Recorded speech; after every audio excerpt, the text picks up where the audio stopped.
right, so now we're going to get into some entertaining memes that we saw, just that kind of we've collected, we've saved after the Justice League movie came out. A lot of them pretty funny. We'll do the best we can to direct you at exactly where you can find them. Most of them are going to be on Instagram. That's kind of, where we saved them. So the first one that we're going to jump into is from the Nice Guy Cast. He has a podcast. He's also on Instagram. At the Nice Guy Cast, and we've been following him for a while. He's pretty entertaining, and right after the movie came out, he made a combination of memes that he put in one of those swipe posts on Instagram, and I thought it was pretty entertaining. And he seems to lean to agree with a lot that we say, especially some of the stuff that Matt said. So I'm just gonna read some of these. Again, you can find it on the Nice Guy Cast on Instagram. So it's the, I believe, Arthur meme that you see of his fist balled up, and immediately it made me laugh because Zack Snyder's face is in the fist, and he looks kind of angry. And the caption is, "When you realize there will never be another Zack Snyder DC movie." Another one, he did a shit ton of these, all with the same picture. "When you think about WB's decision to make Justice League 2 hours. When you think about the Justice League that could have been. When you think about the Justice League scenes that were cut. When you think about how Justice League is low-key the best Marvel movie ever made." That one was my favorite. That one really made me laugh. I got one here that I thought was pretty fucking funny. The DCEU_forever on Instagram. It basically it said the critics. It showed a picture of Batman versus Superman, too dark and pretentious. It showed a picture of Justice League. It's light and lacks substance. And I don't know what movies it's from, but it's the guy yelling at his girlfriend, or like, "What do you want? What do you want? I don't know." And it shows the Notebook. Is that what that's from? Yes, that's from the Notebook. Okay, so it shows the girl is the critics and the guy is everybody else. What do you want? It's perfect. That's exactly how I feel, because I can't tell you after this postmortem of fucking Justice League. Oh man, yeah, seriously. It's like these people, all these guys are like, "Well, we wanted lighter, but not this light, WB." Why did they were just? It's like, you motherfuckers can't be happy. Yeah. All right, so yeah, pretty much. You should have just ended your review 15 seconds in after you said that. Like, yeah, seriously. This one's not really a meme, just something that we thought was kind of funny. This is from Stoli Stoner on Instagram, shared it, but it's from @ZaxLeague on Twitter. And he said, "We really went from Superman was never real, just a dream of a farmer from Kansas. That dream is all some people have. It's all that gives them hope. This means something. 2, you smell nice. Did I not before?" And again, just kind of like you have this deep, thoughtful quote, and then, just some quips that are supposed to be funny. One of the funny ones, another funny one that I saw from DCEU News, and it's the scene of them burying the mother box. Yeah. And it's they superimpose Joss Whedon's head onto one of the Knights and WB's, and they're burying Justice League the Ultimate Edition. And then one of the last ones, we actually posted this on our Instagram, and it's from @DC_extended_universe. And this one, I think, takes the cake, and it shows Superman's nightmare, and it's from Man of Steel, with the Zod scene of, a foundation has to be built on something, and all these people dying. Batman's nightmare shows the Batman v Superman scene, the nightmare scene from with Batman, the Apocalypse logo and everything, and then Zack's nightmare, and it's the WB logo with the Edward Scissorhands, and it says Zack's nightmare. It's so fucking true, and everyone on our Instagram was like, "Oh, that's so true. It's so great." There was one numbskull. I don't get it. Yeah. Oh yeah. That was a troll.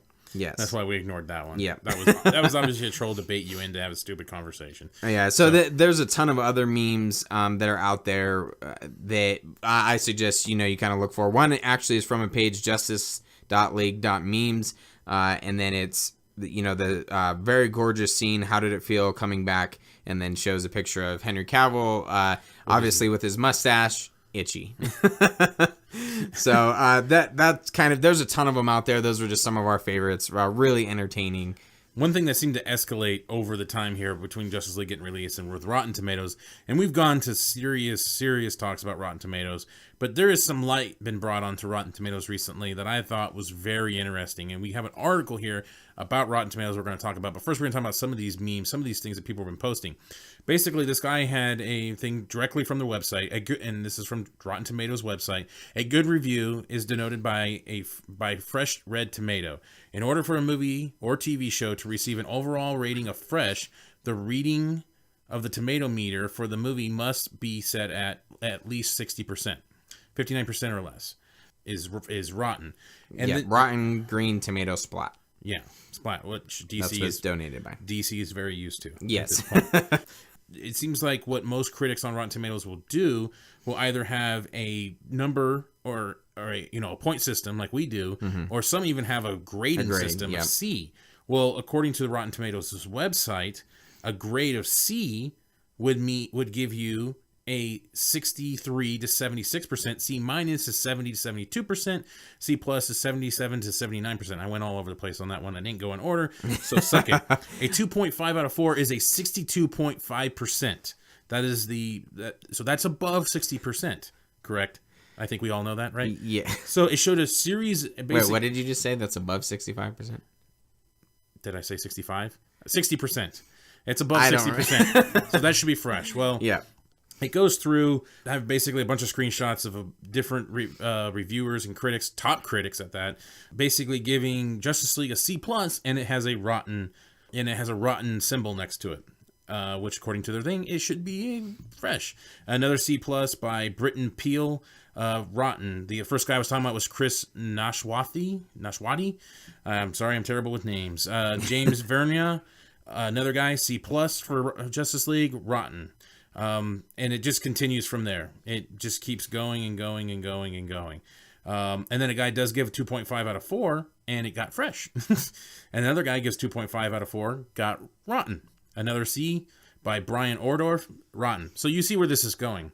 Well, and then they proceeded to also show that there was a lot of Ragnarok scores that were 2.5 out of 4, all fresh, all got fresh. So there started this issue with Rotten Tomatoes manipulating the system. And I saw this all over the place. It was like a big, I wouldn't say scandal, but it was it was an issue that people were talking about. That they thought Instagram internet scandal. It was unjust hatred towards DC, and it didn't make sense. Well, I was looking at some of these again. It continued on, and I ran across a guy. He was basically commenting on all this stuff, calling people idiots, and his name is updates_in_cinema_v2.0 on Instagram. And he was saying, you don't understand, you guys don't read the reviews, no one knows how to read, so forth, blah, blah, blah, blah, blah. You got to read the reviews, and then you know why it's rotten.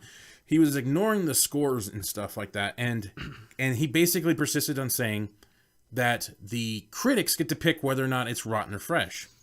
Well, I saw that, and it sparked something that we brought up a while back in one of our other Rotten Tomatoes reviews or breakdowns on or rants. With Wonder Woman. And Shane brought this up, and it was from a Rotten Tomatoes critic named Keith Watson, and it went on his Twitter talking, and somebody asked him about Wonder Woman. Nice review, but I must ask, being that you gave it 2.5 out of 4, did you intend for it to be rotten on Rotten Tomatoes? Keith Watson replied, "Thank you. I was more positive than negative on the film, but I have no control over how it's marked on Rotten Tomatoes." I remembered that from when we did it before during Wonder Woman, and I sent it to this guy. And I put, "Hello, saw your comment on Rotten Tomatoes scores," and I remembered this tweet. And I kind of persisted on going on, telling him, where did you get your information? Because I got this. Where did you get your information? And I realized later, after he sent me where to go, that this was just basically a copy and paste job. I thought this was I thought it was this person talking, but it wasn't. It was a copy and paste job from a website. And basically, he sent me a couple things talking about how critics do get to pick whether or not it's rotten or fresh. Then he persisted on saying that this guy's review of Wonder Woman was pretty negative. I don't see how he would have thought it was positive. And he's basically telling the guy was stupid and so forth. So he sent me to this website. He said the excerpt was from Vox. So I looked it up. And this is quite telling. This is very, very telling. And this actually was released on September 20th of 2017. That's when this article came out. So this is very, very, very recent actually. And it was written by a woman named, I'm assuming a woman, Alyssa Wilkinson, on September 20th, 2017. And this is a fascinating article, and please check it out. Just like put Rotten Tomatoes Vox in Google. Yeah, it looks like the title is Rotten Tomatoes Explained. Yeah, and it's fascinating because it's so funny how time just flies and how you think something has always been like this. But the article starts out, in February of 2016, Rotten Tomatoes, the site that aggregates movie and TV critic opinions and tabulates a score that's fresh or rotten, took on an elevated level of importance. That's when Rotten Tomatoes, along with its parent company Flixster, was acquired by Fandango, the website that sells advance movie tickets for many major cinema chains, which I did know that Fandango bought them, but I didn't know it was so recent. It was February of 2016. I didn't realize that was so recent. How convenient. And then if you look at who Fandango's owned by, it's owned by WB, Universal, and so forth. So, when people talk about there's a collusion, it's not so much there. But then it continues on. People have been using Rotten Tomatoes to find movie reviews since it launched in 2000. But after Fandango acquired the site, so that's February of 2016, it began posting a tomato meter scores next to the movie's ticket listings. So it started bringing that tomato meter score to the forefront is when Fandango bought it. So it really started happening. This stupid fucking score really got pushed anyway. Yeah. In February of 2016. It felt like that stupid score has been around for fucking ever. Yeah, but it's not even 2 years old. No. So that blew me away. Since then, studio execs have started to feel as if Rotten Tomatoes matters more than it's used to, which is what we've talked about, how people market that now. That's in the commercials, that it is certified fresh. It's on the DVDs and Blu-rays. We've all talked about this so much. It's marked on there. And in some cases, they have rejiggered their marketing strategies accordingly. It's fascinating because she talks about it as we've all been talking about, that this has become a marketing strategy now with Rotten Tomatoes. So then I got curious about how people perceive Rotten Tomatoes and its effect on ticket sales. I did what any self-respecting film critic does. I informally polled my Twitter followers to see what they wanted to know. And she also put in this, she had some correspondence with a guy named Jeff Voris, which is the vice president of Rotten Tomatoes.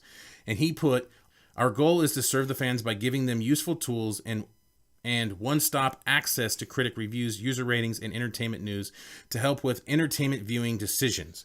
That's by Jeff Voss of Rotten Tomatoes, the vice president of Rotten Tomatoes. So one of the questions asked by her Twitter followers was, how is Rotten Tomatoes score calculated? The score and she basically answers, the score that Rotten Tomatoes assigns to a film corresponds to the percentage of critics who judge the film to be fresh, meaning their opinion of it is more positive than negative. The idea is to quickly offer moviegoers a sense of critical consensus. It basically continues on. The opinions of over 3,000 critics, which I had no idea that Rotten Tomatoes had that many critics at the disposal. I didn't know that either. I thought it was 500 because you usually see it's like 300 something for a review.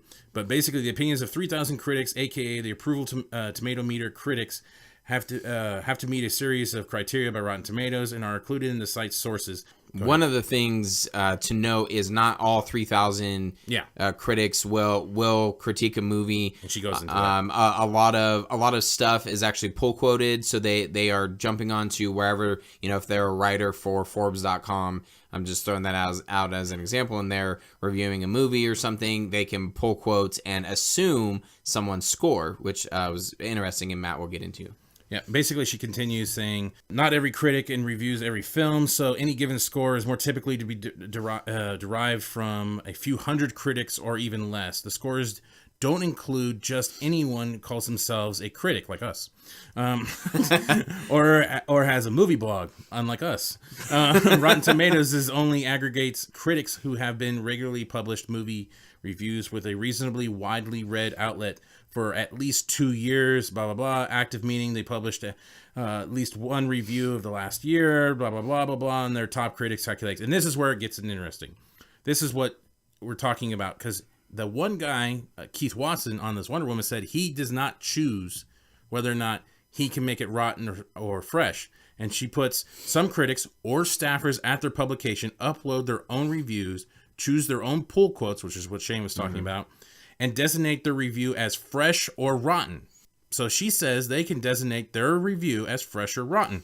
Other critics, including myself, not me, this is her saying that, have their reviews uploaded, pull quoted, and tagged as fresh or rotten by Rotten Tomatoes staff. Yes. In the second case, if the staff isn't sure whether to tag a review fresh or rotten, they reach out to the critic for clarification. And critics who don't agree with the site's designation can request that it be changed. So either this guy's a moron, Keith Watson, she's lying, or he doesn't know the rules. Right. Which makes me wonder how many of them don't know that they can... The details. The details. Like, do they just like, oh, well, Rotten Tomatoes made it rotten. I guess I got to leave it like they're the final say. Right. When they clearly do have a say. Mm-hmm. Or... in this case, you can look at critics now. They do know they have the say, and even though they're giving it the same score as they gave Thor Ragnarok, they give one fresh and one rotten. Well, then those are shitty motherfuckers, Right? And Shitty critics. And you should have a more decisive scoring system. Right. Then your scoring system shouldn't be able to be manipulated by someone that wants to give it an okay score, but say it's rotten. Right. It should be the score rotten or fresh. Like that's not. That shouldn't be a choice. You can't. Then you should have given it 2.4 or 2.3 out of 4. Right. Then that's what you should have done. You know, Or 2. And she goes on actually describing the 2.5 seems to be a common occurrence. As the reviews of a given film accumulate, the Rotten Tomatoes score measures the percentage that are more positive than negative and assigns an overall fresh or rotten rating to the movie. Scores over 60% are considered fresh, and scores of 59% and under are rotten. To earn a coveted designated fresh seal, the film needs to be at least 40 reviews, 75% which of are fresh, and 5 of which are top critics. So I guess you also have top critics and everything. To have actually your movie be fucking spectacular. So this is where she goes in about the 2.5. If I give a film a mixed review that's generally positive, which we've heard a lot about Justice League and everything else, generally positive, that the review receives the same way as an all-out rave from another critic, which I give the movie a 2.5, I consider that to be a neutral score by Rotten Tomatoes.